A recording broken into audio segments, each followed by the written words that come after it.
والسلام على رسول الله صلى الله عليه وسلم. أيها الإخوة الأفاضل والأخوات الفضليات، أحييكم بتحية الإسلام، تحية أهل الجنة بالجنة إن شاء الله. السلام عليكم ورحمة الله تعالى وبركاته.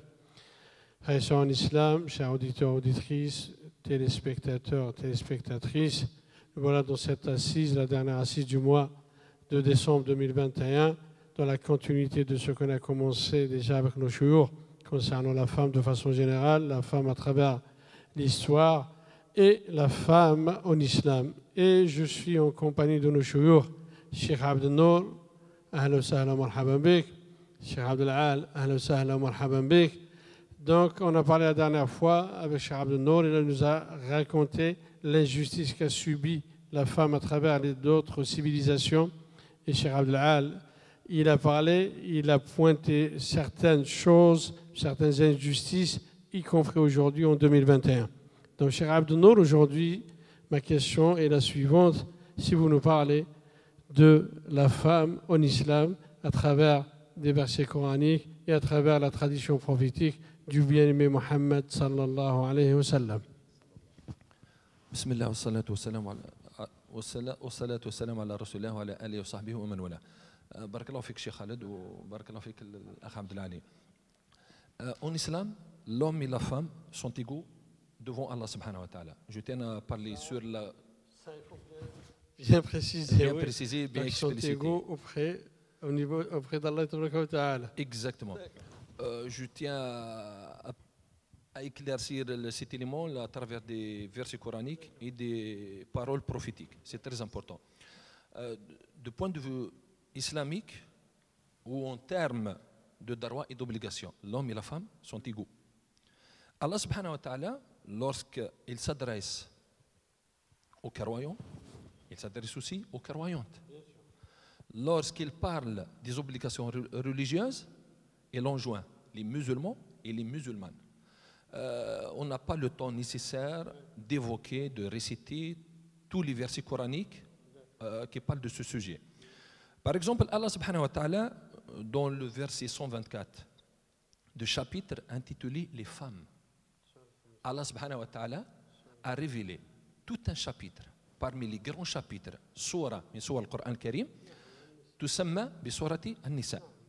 Allah subhanahu wa ta'ala a dit, et quiconque, homme ou femme, fit de bonnes œuvres tout en étant croyant, les voilà ceux qui entreront au paradis. Un texte parmi les textes coraniques. Donc, il y a un autre passage plus représentatif de l'indistinction de l'homme et de la femme devant Allah subhanahu wa ta'ala. Allah subhanahu wa ta'ala, dans le verset Al-Ahzab, dans le chapitre Al-Ahzab, verset 35, Allah subhanahu wa ta'ala dit, il a bien précisé, les musulmans et musulmanes, les croyants et croyantes, obéissants et obéissantes, les loyaux et loyales, les endurants et endurantes, les donneurs et donneuses d'aumône, ceux et celles qui jeûnent, les gardiens de leur chasteté et les gardiennes, ceux et celles qui invoquent souvent Allah, Dieu a préparé pour eux un pardon et une énorme récompense. Donc Allah subhanahu wa ta'ala, sur le plan des obligations, des injonctions coraniques, il n'a pas fait de différence. Et sur le plan de la récompense aussi, dans ce bas monde et dans l'au-delà, Allah subhanahu wa ta'ala n'a pas fait de distinction. C'est ainsi Allah subhanahu wa ta'ala a institué ce qu'on appelait la parité originelle. Il a institué la parité originelle de la femme et de l'homme sur tous les plans. Si on analyse, si on médite les versets coraniques ainsi que les paroles prophétiques, on trouve qu'Allah subhanahu wa ta'ala a donné une importance, une grande importance pour la femme en tant que fille. Le prophète sallallahu alayhi wa sallam est appelé le père des filles, Abul Banat. Le prophète sallallahu alayhi wa sallam, dans un hadith authentique, nous a informé qu'un foyer qui n'a pas de fille, par exemple un couple qui n'a pas de fille, est un couple malheureux. Parce que la fille, elle fait rentrer le bonheur et la chaleur, il crée de l'ambiance dans la famille. Un autre hadith authentique, le prophète sallallahu alayhi wa sallam nous informe sur la récompense d'avoir 2 filles et de prendre soin de ces 2 filles. Exactement. Ils lui seront une protection contre le feu le jour de la résurrection. C'est très important. Ça, en tant que fille. Tandis que, par exemple, les Arabes avant l'islam, ils enterrent les filles vivantes. Et Allah subhanahu wa ta'ala a révélé un verset. Tout un verset. وَإِذَا الْمَوْءُودَةُ سُئِلَتْ بِأَيِّ ذَنْبٍ قُتِلَتْ Allah subhanahu wa ta'ala. وَلَا تَقْتُلُوا أَوْلَادَكُمْ même Allah subhanahu wa ta'ala. Allah subhanahu wa ta'ala ainsi que le prophète sallallahu alayhi wa sallam nous ont informés sur la place de la femme en tant qu'épouse. Le prophète sallallahu alayhi wa sallam a dit le meilleur d'entre vous, c'est celui qui est meilleur envers son épouse. La place de la femme en tant que mère. Allah subhanahu wa ta'ala, dans le noble Coran, nous a ordonné de l'adorer, de ne lui associer rien et de prendre soin de ses parents. Et surtout, il a parlé explicitement sur la place de la maman. Allah subhanahu wa ta'ala nous a décrit, par exemple, la souffrance que subit une femme au moment de l'accouchement et de la grossesse, l'allaitement, ainsi de suite. Le prophète sallallahu alayhi wa sallam, plus que ça, il a réitéré ce qu'Allah subhanahu wa ta'ala a dit, il a dit qu'il faut obéir surtout à sa maman. La personne qui a plus de droit sur le serviteur, c'est sa maman, puis sa maman. Il a dit même le paradis est proche de ses pieds. Inna al-jannata 'inda qadamayha. Même Allah subhanahu wa ta'ala, dans le noble Coran, il nous a raconté l'histoire de certains prophètes, Moïse, qui a été assisté par sa sœur. La place de la sœur, de la femme en tant que sœur. La place de la femme en tant que sœur. Donc, Allah subhanahu wa ta'ala ainsi que le prophète sallallahu alayhi wa sallam, si on médite vraiment les textes coraniques, on constatera ça. Inch'Allah, je laisse la parole pour Cheikh Abdel Ali. Après, je parle sur la place de la femme à travers des faits historiques en islam. C'est vrai, ce que vous avez avancé comme argument. Et c'est vrai, un foyer où il y a une fille, c'est un foyer qui est chaleureux. Et je peux en témoigner. Moi, j'ai des filles qui sont les prénoms de mes yeux. Et franchement, oui, elles savent prendre soin de leur papa et elles sont douces, elles sont à l'écoute, elles sont affectueuses. Et le professeur Salem était le père Aboul Banat. Cheikh Abdel Aziz, qui vient d'avancer notre Cheikh Abdel Nour sur la femme en islam. Moi, je vous parle, quand on dit le hadith Al-Nisa'u shaqa'iq al-rijal, les femmes, elles sont les consorts de l'homme. Shaqa'iq, je vous laisse à vous la parole pour nous parler, Cheikh Abdel Aziz. Bismillah. الرحمن الرحيم الحمد لله رب العالمين وأفضل الصلاة وأتم التسليم على سيدنا محمد وعلى آله وصحبه أجمعين. Dans la continuité, en effet, Cheikh Khalid, merci beaucoup de m'avoir convié à cette séance magnifique pour parler de cet être extraordinaire qui est la femme et qui est le personnage ou la junte, en tout cas que l'on considère, à qui on doit le plus faire preuve de délicatesse, de douceur. Hein. Le prophète l'a même dit dans un hadith authentique, Rifqan bil qawarir. Le prophète a comparé les femmes à des récipients en cristaux ou en verre. Que, attention, si tu le fais tomber par terre, il se casse en 1000 morceaux et va courir pour essayer de rafistoler et remettre et recoller les morceaux. Donc il faut être vigilant à faire preuve de beaucoup de bonté. Et pourquoi le prophète insiste cela chez les hommes? Parce que l'homme est souvent influencé par sa virilité, par sa dureté, et donc parfois il oublie qu'il doit être doux. Et on voit à travers le comportement du prophète, alayhi salatu wassalam, rien qu'avec l'une de ses filles qui était Fatima radhiyallahu anha, il se levait pour elle, il allait même embrasser ses pieds, il lui donnait il faisait des câlins, il était extrêmement chaleureux et affectueux avec elle, comme il a été aussi avec toutes les autres filles et qu'il avait sous son toit, qui était, je rappelle, le prophète a eu Zainab, il a eu Ruqayya, il a eu Kalsoum, oui, même Umama bint Zaynab, radiyallahu ta'ala anhuma, avec qui il priait même avec elle dans les bras. Alors, qui aujourd'hui, quand on voit par exemple le comportement d'un homme qui s'était converti à l'islam, mais qui avait gardé certaines mauvaises coutumes arabes, et qui à un moment donné, quand le prophète est venu près de lui, sa petite fille justement, il l'a embrassée, et là l'homme a dit, mais c'est bizarre, tu embrasses les filles toi? Vous embrassez les filles? Et il dit avec fierté, moi j'ai jamais embrassé aucune de mes filles, et pourtant il en avait 10 effectivement. Et là le prophète veut lui dire, que veux-tu que je fasse si Allah a enlevé la miséricorde de ton cœur? Que veux-tu que je fasse si tu n'as pas de miséricorde dans le cœur? Ça montre bien que cet homme-là s'était dénaturé de ce que l'instinct de Dieu a mis dans le cœur, dans la fibre paternelle, dans la fibre maternelle que doit avoir chaque père vis-à-vis de ses enfants. Et chaque mère, bien entendu. Et comme l'a dit Cheikh Abdel Nour, bien entendu, la sacralité de la mère. Moi, je ne comprends pas aujourd'hui quand je vois des jeunes. Taqullah ya shabab. Moi, je voudrais vous parler, mes frères, vos mamans, elles ont un droit énorme. Oui, mais elles se comportent mal avec moi. Oui, mais elle me dit, tu n'as pas le choix que d'accepter l'épreuve et de surmonter l'épreuve. Ta mère, c'est ta mère, tu lui dois tout. Elle a une sacralité dans laquelle tu ne peux pas te comporter n'importe comment avec elle. Là, ce que vous pointez là, la maman, Allah dit, le ouf, c'est moi je le traduis toujours. Si un jour la maman me dit, passe-moi la télécommande, je dis, c'est juste ça, qu'en-est-il? Et ça, il a appelé ça comme étant un uqouq, c'est-à-dire l'un des 7 péchés capitaux. Qu'en est-il de un celui péché capital, qui fait pleurer sa maman? Quand il y a une larme d'une maman, elle fait bouger le tronc d'Allah tabaraka wa ta'ala. العرش يهتز لدمعة واحدة. فما بالك بمن يضرب أمه وبن يعق أمه. وناهيك عن ذلك ما بتكلم عن الأم وعن الزوجة فإننا فاهم. Et puis il y a aussi cet autre aspect social du statut de la femme en islam, qui est le fait qu'en islam, et jamais avant c'était autorisé, elle pouvait commercer, elle pouvait hériter, alors qu'elle n'avait droit à aucun héritage. Elle était elle-même faisait l'objet de l'héritage. Elle était dans l'héritage.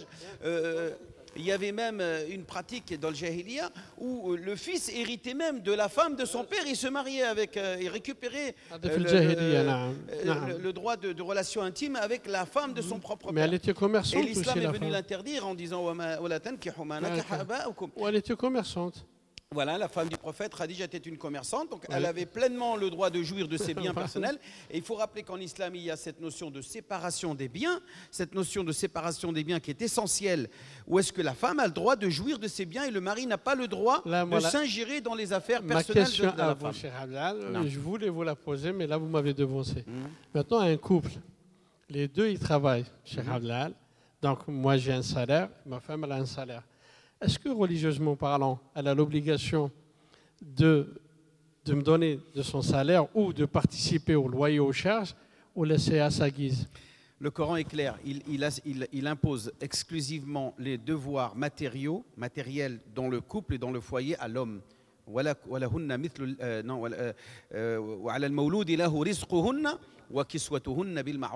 C'est à l'homme d'assumer pleinement ses devoirs en tant qu'homme, pour assumer. Donc là encore une fois, on ne peut pas dire que l'islam est une religion qui dévalorise la femme ou qui qu'est-ce que vous allez dire alors aux gens d'aujourd'hui, Cheikh Abdel, quand il impose à sa femme, il lui prend même tout son salaire, il lui dit c'est moi l'homme et c'est moi qui commande. Et alors, au nom de la religion. Moi je dis qu'il y a aussi cette notion de non mais j'aimerais bien que vous donniez un conseil. Moi je veux quelque chose de concret. Moi je pense que quand un couple se marie, il y a bien entendu plusieurs formules de vie commune, d'accord, comment on conçoit la vie. Soit le mari dit je préfère travailler moi et puis assumer pleinement les besoins matériels, ou soit j'accepte, ou si la femme dit moi je veux pouvoir travailler aussi pour éventuellement m'émanciper, avoir de l'argent de poche pour pouvoir un petit peu dépenser à droite à gauche, et là à ce moment-là l'homme n'aura pas de droit sur cet argent-là, mais parfois la femme dit non, on va tous les deux travailler et constituer un salaire. C'est ce que j'ai dit, à sa guise. Dans une relation mais c'est pas une obligation. C'est pas une obligation. Ce n'est pas. Donc c'est un commun accord. C'est d'un commun accord. D'accord. C'est d'un commun accord. Si la femme dit non, moi mon argent c'est mon argent, tu ne touches pas, le mari ne peut pas venir s'ingérer et dire tiens au fait ton père il t'a donné ou t'as hérité de ton grand-père ou je ne sais qui, ça serait bien si tu pouvais verser un petit peu de cet argent dans le compte commun pour pouvoir non, il n'a pas le droit de l'exiger. Voilà, il peut le solliciter. s'il peut effectivement à titre gracieux et avec pleinement, sans contrainte, sans je pense pas qu'il y a une femme qui n'accepte pas d'aider son mari. Et malheureusement, parfois ça arrive, il y a des tensions dans certains couples où la femme, l'homme fait preuve d'avarice parfois, d'égoïsme à l'égard de sa femme. Donc il lui donne de l'argent au compte-gouttes. قال تعالى والذين إذا أنفقوا لم يسرفوا ولم يقتروا بعد الرجال يقترون مع النساء ومع الأطفال. فالإنسان عليه أن يسعى على عياله. Il doit être وكفى بالمرء إثما أن يضيع من يعول. Et combien suffit de lui-même le fait qu'un homme soit négligent avec les personnes qu'il a sous sa charge. Donc un croyant, il doit se comporter et accorder à sa famille ce qu'il s'accorde à lui-même. Voilà ce qu'on appelle le fameux ma'rouf. Ashiruhunna bil ma'rouf. Cette mu'ashara bil ma'rouf, c'est d'accorder à toi-même. Si toi, je donne un exemple. Vous avez un cadre sup qui touche 10 000 euros par mois, par exemple, qui va à chaque midi manger dans des restaurants gastronomiques 2 étoiles, 3 étoiles, et à sa femme le soir il sort, il va au magasin, il ramène un sac de pommes de terre, quelques kilos de pâtes, et il dit à sa femme, allez, on va manger toi. Je trouve ça inadmissible. Et inversement, où un homme qui travaille, qui trime et qui travaille dur à travailler, qui a du mal à gagner son salaire, et vous avez la femme qui est là derrière et qui va s'acheter des vêtements de marque avec le salaire très fragile et moindre de son mari. Donc, il faut tout simplement respecter ce ma'rouf, ce bon usage. Le ma'rouf, moi je l'appelle ça le bon usage, qui permet d'établir une relation basée sur les moyens. Posons sur la table nos moyens, ce que nous pouvons dépenser ensemble, ayons une relation de confiance, de complicité, de symbiose qui permettra à nous deux de jouir de nos richesses. J'ai plusieurs cas concrets, moi, mais comme on est un petit peu pris par le temps, moi je connais des cas où ils viennent nous voir ici à la mosquée. On a un conseil de conciliation et médiation. Oui, où l'homme, en fait, il est macho tout simplement, Cheikh Abdelhal, il prend tout l'argent des allocs, il prend tout, il dit c'est à moi, et c'est moi l'homme, et tu dois m'obéir, et si tu m'obéis pas, tu vas en enfer. Là, c'est tout un autre paradoxe. Là, c'est tout un autre, voilà. Donc là, mais voilà, il étudie, c'est uniquement quand il s'agit de l'argent. Mais moi, quand je pose la question à la dame, je dis, mais d'accord, est-ce que le monsieur il prie? Elle me dit non, il prie pas. Donc ça, c'est un autre sujet. Cheikh Abdelnour, parce qu'on est toujours pris par le temps, il a abordé un sujet matériel. Moi, c'est un autre sujet, et je vous laisse, vous avez 3 minutes. Religieusement parlant, et nous, on dit que la femme, elle est là pour servir l'homme. Est-ce qu'elle a, c'est une obligation religieuse de faire à manger à son mari, ou c'est pas une obligation religieuse? Parce qu'on en a déjà échangé avec vous une fois. Je vous laisse la parole. C'est un sujet nouveau. Premièrement, c'est un sujet nouveau qui n'a pas été abordé, par exemple, à l'époque du prophète sallallahu alayhi wa sallam. Par exemple, à l'époque du prophète sallallahu alayhi wa sallam, lorsque sa fille Fatima, l'épouse de Ali radiyallahu anhu, s'est réclamé qu'elle ne pouvait pas elle a été débordée par exemple par les tâches ménagères, ainsi de suite. Le prophète sallallahu alayhi wa sallam n'a pas dit que c'est pas un devoir de préparer à manger pour Ali ou quelque chose comme ça, mais il lui a donné une autre solution. Ça, c'est le côté spirituel. Et par exemple, il y a un élément très important. Pour ce qu'a dit Cheikh Abdelali, c'est très important. Il y a ce qu'on appelle la complémentarité entre un couple. Allah subhanahu wa ta'ala, lorsqu'il a dit, dans le sens rapproché du verset, l'homme, vous êtes, ou les femmes, elles sont un vêtement pour l'homme, et l'homme est un vêtement. Vous avez été idéal, elles sont une demeure pour vous, vous êtes une demeure pour elle. Et lorsque le hadith que tu as cité tout à l'heure, la femme est la sœur germaine de l'homme. Donc c'est très important. Donc malheureusement on constate des déviations par la mauvaise compréhension des textes coraniques et prophétiques de la part des hommes et de la part des femmes. Parce que l'excès, on constate l'excès des deux côtés. Surtout actuellement, par exemple, c'est l'ère de l'émancipation de la femme, des darons, ainsi de suite. Il y a même certaines femmes qui abusent, exactement. On n'a pas le temps nécessaire pour, par exemple, donner des exemples et pour parler sur cet élément. Mais je tiens à rester un petit peu sur le côté historique à l'époque du prophète sallallahu alayhi wa sallam et à l'époque, par exemple, la contribution de la femme dans tous les domaines de la vie. C'est très important. Par exemple, une information d'ordre culturel, général, la première ou le premier croyant, la première personne qui a cru à la révélation du prophète sallallahu alayhi wa sallam, c'est une femme. C'est Khadija, c'est une femme. C'est un élément très important. C'est le pilier du prophète sallallahu alayhi wa sallam. Et la dernière recommandation du prophète sallallahu alayhi wa sallam, ou le dernier testament du prophète sallallahu alayhi wa sallam, concerne la femme. As-salat salat wa ma malakat aymanukum istawsu bin nisa'i khayra. Le prophète sallallahu alayhi wa sallam a dit les derniers mots qu'il a prononcés avant sa mort. Il a dit il faut prendre soin de la prière, priez assidûment et prenez soin de vos femmes. Prenez soin de vos femmes. Donc le prophète sallallahu alayhi wa sallam, la première révélation, c'est une femme qui l'a soutenue. Et les derniers propos qu'il a prononcés avant sa mort, ça concerne les femmes. Donc il ne faut pas dire après que l'islam est misogyne ou quelque chose comme ça, ou les musulmans. Comme j'ai dit la dernière fois, il faut faire la part des choses. Il faut différencier. Il faut faire le discernement entre les actes de certains soi-disant musulmans et les textes coraniques et prophétiques. Par exemple, un élément très important. Concernant les tâches, par exemple, accomplies par les femmes à l'époque du prophète sallallahu alayhi wa sallam. La première enseignante dans l'histoire même des Arabes, dans l'histoire des Arabes, la alima, une femme savante, c'est notre mère Aïcha. Elle s'est fait distinguer par rapport aux autres femmes. Le prophète sallallahu alayhi wa sallam nous enjoint dans un hadith d'apprendre la religion de notre mère Aïcha.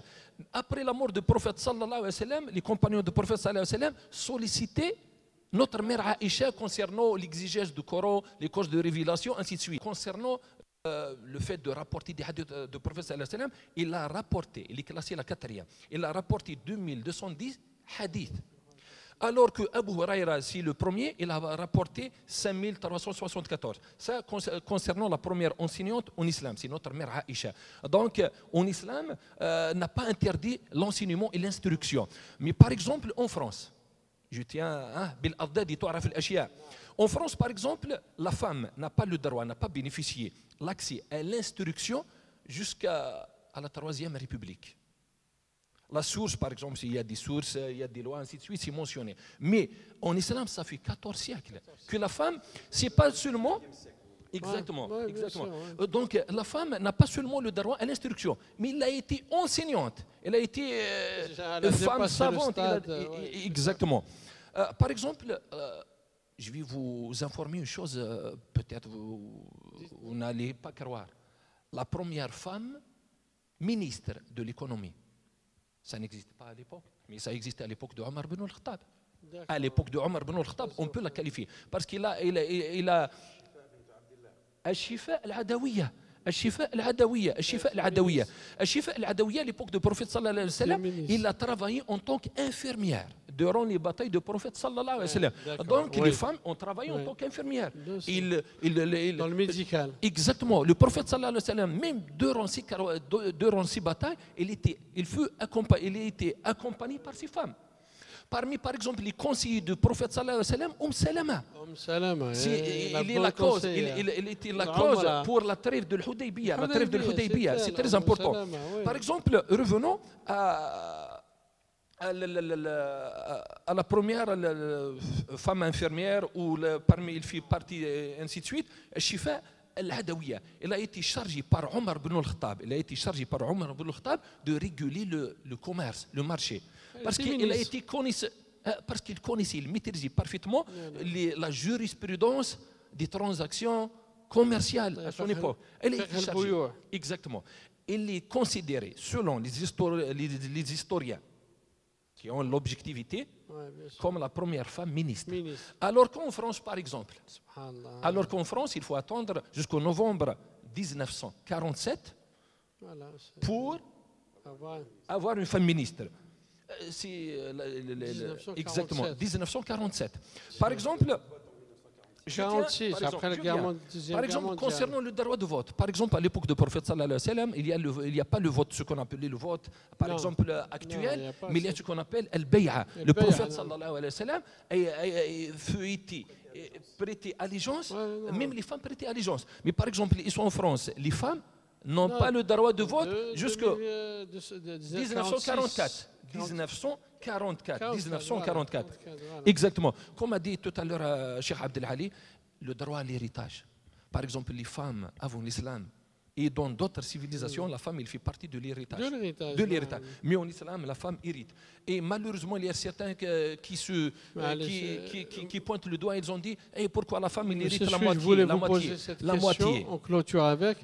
En islam, là vous me dites l'héritage, mais en islam, ceux qui nous reprochent que la femme elle hérite moins que l'homme, et je sais que pertinemment qu'il n'y a que dans 4 cas où la femme elle hérite effectivement moins que l'homme, mais dans d'autres cas elle hérite plus que l'homme, et des fois même l'homme il est privé, mais la femme elle touche son héritage.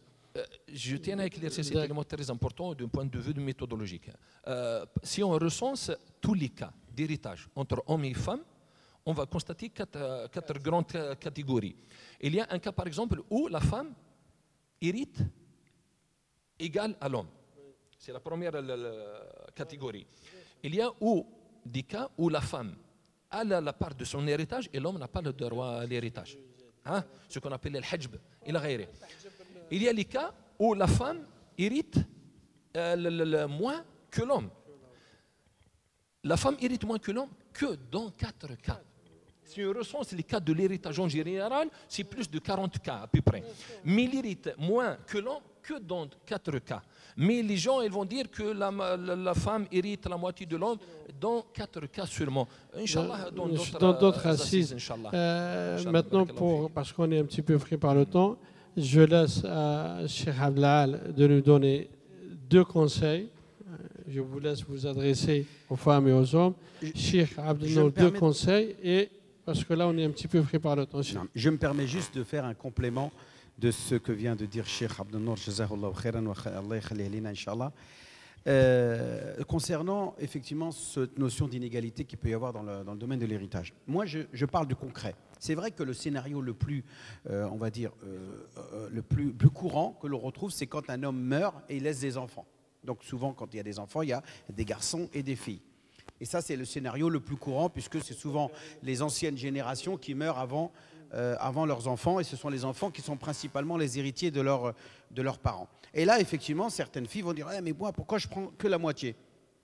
Mais moi, je me dis aussi, madame, ou mesdames, puisqu'ils sont des sœurs qui se plaignent, sachez que si vous êtes célibataire, ce sont vos frères qui doivent vous prendre en charge. Et là, quand, par exemple, un homme ou des parents ont été pris en charge par cette dernière fille qui s'est sacrifiée, qui ne s'est pas mariée, pour prendre soin de ses parents, et qu'après la mort des parents, eh bien, elle est obligée de quitter la maison des parents pour que la maison soit vendue, pour qu'on puisse procéder au partage de l'héritage.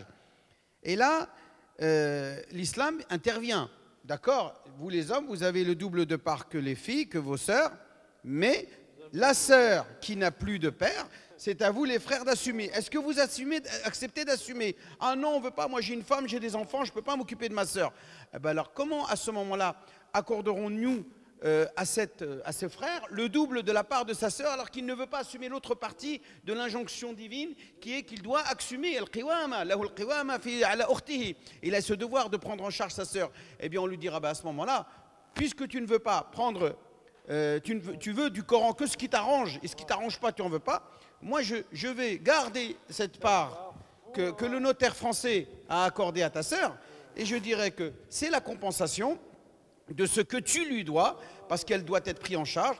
Par contre, les sœurs qui sont mariées, là c'est un autre problème, elles vont profiter de l'héritage de leur mari, puisqu'elles vont, elle va profiter de l'héritage de son beau-père, son fils, le mari de cette femme-là va pouvoir profiter. Donc finalement, on se retrouve dans une certaine égalité. Donc c'est totalement absurde que d'imaginer que l'islam dénigrerait la femme en matière de partage d'héritage. Donnez-nous 2 conseils maintenant. Voilà, le conseil que je donnerais, moi, c'est à tous ces hommes qui vivent à la maison avec, d'abord, quand ils sont plus jeunes, chez leurs parents, ils se comportent des fois très mal avec leurs sœurs. il y a un comportement, je constate, moi, c'est une réalité où beaucoup de frères se comportent très très mal avec leurs sœurs, alors qu'ils viennent à la mosquée avec Masha'Allah, l'ihya, et puis ils apprennent la religion. Mais on dirait qu'ils ont un feu vert, une sorte de carte blanche qui leur dit, allez, d'accord, tu fais ta prière, Allah il t'aime et tout ça, mais à la maison, tu peux faire ce que tu veux avec ta sœur, tu peux lui parler comme tu veux. Sachez que à chaque fois que vous allez vous comporter mal avec votre sœur, tout ce que vous aurez fait de bien, vous allez le perdre et vous allez le donner à votre sœur finalement. Ce sont des hasanats que vous allez donner à votre sœur parce que vous serez mal comporté avec elle. Donc, l'autre fan, il faut faire preuve de douceur avec vos sœurs, même si parfois elles ne se comportent pas très bien. Soyons dans cette logique d'être indulgents, peu importe, surtout avec l'être cher. Peu importe son comportement, ça reste un être humain, la femme ou la sœur, voilà. l'épouse ou la maman. Il y a une ligne rouge qu'on ne doit pas la franchir. Tout à fait. C'est pas parce qu'elle s'est mal comportée avec moi, ma sœur, que je lève la main sur elle. Niet, nada, ça c'est la ligne rouge. Moi, ce que j'invite ces frères-là qui ont une force qui leur permet... Ma mère, elle a été injuste avec moi, c'est pas pour autant que je vais l'insulter. Niet, c'est la ligne rouge. Ça, je peux me prendre la tête avec elle, comme je peux échanger avec vous. Je ne vous impose pas mon opinion à moi, ma vision des choses, mais il y a une ligne rouge qu'on doit respecter. Et donc, c'est ce qu'on doit dire aux jeunes. Oui, voilà. surtout aux jeunes, et surtout quand ils se comportent parfois aussi, là c'était la deuxième partie que je voulais évoquer, c'est la mère. La mère n'est pas comme la sœur. Voilà. La sacralité de la mère est encore plus importante. Non seulement tu ne peux pas lui parler mal ou lui manquer de respect, mais tu dois même ménager sa susceptibilité, voilà. Tu dois ménager ses émotions. Faire attention même quand tu manges, que si elle a l'œil et le regard sur une partie, tu dois t'abstenir d'attendre que ta mère se sert avant que toi tu viennes te servir, parce que tu dois constamment choyer ta mère et faire preuve d'altruisme, c'est-à-dire l'ithar, tu'thiru ala nafsika min. Ça, merci Cheikh Abdel. Là, on nous fait signe qu'on doit arrêter. Là, c'est l'implication correcte de la ilaha illallah Muhammad Rasulullah sallallahu alayhi wa sallam. هذا هو مقتضى لا إله إلا الله محمد رسول الله صلى الله عليه وسلم في حياتنا اليومية. Cheikh Abdel Nour, un conseil et on relance. Un conseil, il faut lire. Toujours il faut lire, parce que l'ignorance est l'ennemi principal. Vous êtes dès le départ avec ça. Exactement, l'ignorance. Un autre élément très important concernant le respect des parents et surtout la maman. À l'époque du prophète sallallahu alayhi wa sallam, il y a un jeune qui vient au prophète sallallahu alayhi wa sallam pour dire que sa maman elle est mauvaise. C'est une femme malveillante, c'est une femme qui faisait des péchés, ainsi de suite. Donc le prophète sallallahu alayhi wa sallam, pour lui faire parvenir à comprendre le respect, à comprendre la place et à savoir la place de la maman auprès d'Allah subhanahu wa ta'ala, il lui a dit, lorsque ta maman il t'a porté 9 mois, est-ce qu'elle est mauvaise? Lorsqu'il t'a allaité, est-ce qu'elle est mauvaise? Lorsque ta maman a passé des nuits à veiller sur ta santé, sur ton bienfait, est-ce qu'elle est mauvaise ou pas? Donc le jeune homme, il s'est rendu compte qu'il a tort. Donc exactement, il devait tout à sa mère. Donc il ne faut pas trouver des prétextes, des faux prétextes pour désobéir à ses parents et pour ne pas prendre soin de ses parents, surtout à l'ère actuelle. C'est l'heure de matérialisme, d'égoïsme, malheureusement. Allah subhanahu wa ta'ala salam. Barakallahu bik ma cheikh, il a bien clôturé.